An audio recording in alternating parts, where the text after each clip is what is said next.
ناظرین السلام علیکم۔ ناظرین، حضرت امام ابو حنیفہ کے اوپر ہم ویلاگ پیش کر رہے ہیں۔ غالباً یہ چھٹا ویلاگ ہے جو آپ کی خدمت میں ہم پیش کرنے والے ہیں۔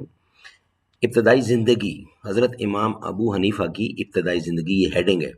آپ کا نام نعمان بن ثابت بن زوطہ اور کنیت ابو حنیفہ تھی۔ بالعموم امام اعظم کے لقب سے یاد کیے جاتے ہیں۔ آپ تمام ائمہ کے مقابلے میں سب سے بڑے مقام و مرتبہ پر فائز ہیں۔ اسلامی فقہ میں امام اعظم ابو حنیفہ کا پایہ بہت بلند ہے۔ آپ نسلاً اجمی تھے۔ آپ کی پیدائش کوفہ میں 80 ہجری بمطابق 699 عیسوی میں ہوئی۔ سن وفات 150 ہجری ہے۔ ابتدائی ذوق والد ماجد کے تتبع میں تجارت تھا، لیکن اللہ نے ان سے دین کی خدمت کا کام لینا تھا، لہذا تجارت کا شغل اختیار کرنے سے پہلے آپ اپنی تعلیم کی طرف متوجہ ہوئے۔ آپ نے 20 سال کی عمر میں اعلیٰ علوم کی تحصیل کی ابتدا کی۔ آپ نہایت ذہین اور قومی حافظہ کے مالک تھے۔ آپ کا زید و تقوی، فہم و فراست اور حکمت و دانائی بہت مشہور تھی۔ آپ نے اپنی عمر مبارک میں 7000 مرتبہ ختم قرآن کیا۔ 45 سال تک ایک وضو سے پانچوں نمازیں پڑھی اور رات کے 2 نفلوں میں پورا قرآن حکیم ختم کرنے والے امام اعظم ابو حنیفہ دن کو علم پھیلاتے اور رات کو عبادت کرتے۔ ان کی حیات مبارکہ کے لاتعداد گوشے ہیں۔ ائمہ حدیث آپ کا ذکر کرتے ہوئے کہتے ہیں کہ ایک طرف آپ علم کے سمندر ہیں اور دوسری طرف زید و تقوی اور طہارت کے پہاڑ ہیں۔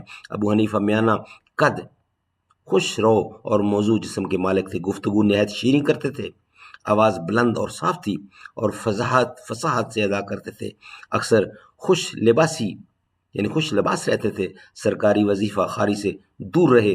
حریت فکر، بے نیازی اور حق گوئی ان کا ترہ امتیاز تھا۔ امام ابو حنیفہ کی تابعیت۔ امام ابو حنیفہ نے صحابہ رضی اللہ عنہ کا آخری دور پایا ہے۔ کئی صحابہ رضی اللہ کی زیارت کا شرف حاصل کیا ہے اور صحابہ رضی اللہ سے روایت بھی کی ہیں۔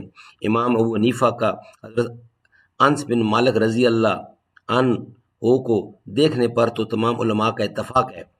ابن سعد، خطیب بغدادی، بہقی، ابن جوزی، امام ابو موسیٰ المدینی، جساس، قدوری، ضمیری، نودی، المزی، ولی عراقی، زین عراقی، ابن حجر اسقلانی، ابن ناصر الدین دمشقی، ابن الحادی کے علاوہ لاتعداد ائمہ محدثین، فقہ مورخین نے سیدنا انس بن مالک کی زیارت کا ذکر کیا ہے۔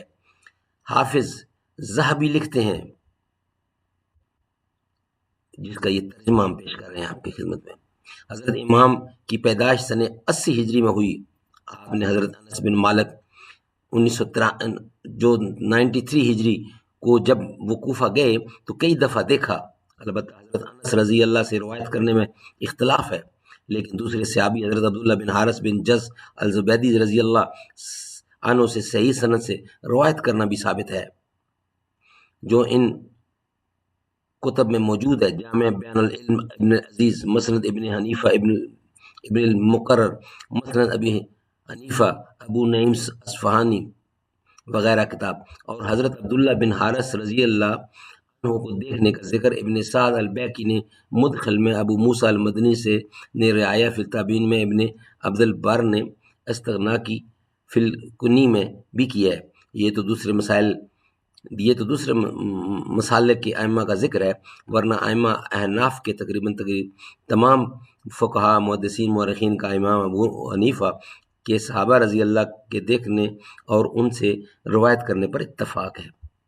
امام اعظم کے سفر، یہ ہیڈنگ ہے۔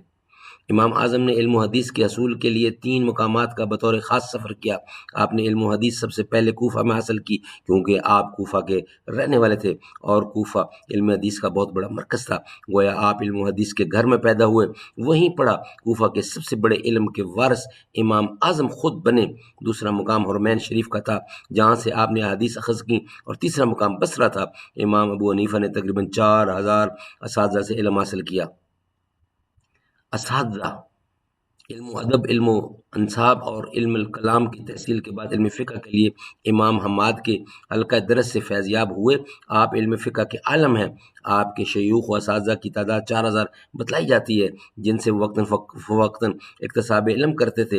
امام محمد باقر اور امام جعفر صادق کی شاگردی کا فخر بھی انہیں حاصل ہے۔ ماشاءاللہ، امام ابو حنیفہ نے تقریباً 4000 مشائخ سے علم حاصل کیا۔